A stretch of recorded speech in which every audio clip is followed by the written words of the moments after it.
how do you go about populating the template?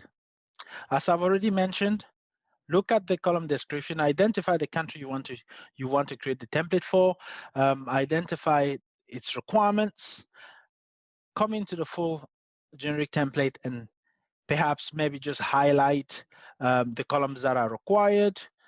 For example, you can see you've got some data here already, and that way it gives you an idea of the columns you need to populate, and then you can ignore the rest. As previously mentioned, you can actually maybe just delete them as well.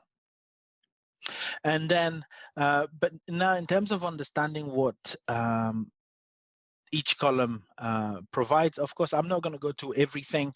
For full detailed description, you have the field description, which I mentioned, and you also have a full generic template manual, which will be provided to you, and it details every single column, and it gives you a full information as you need.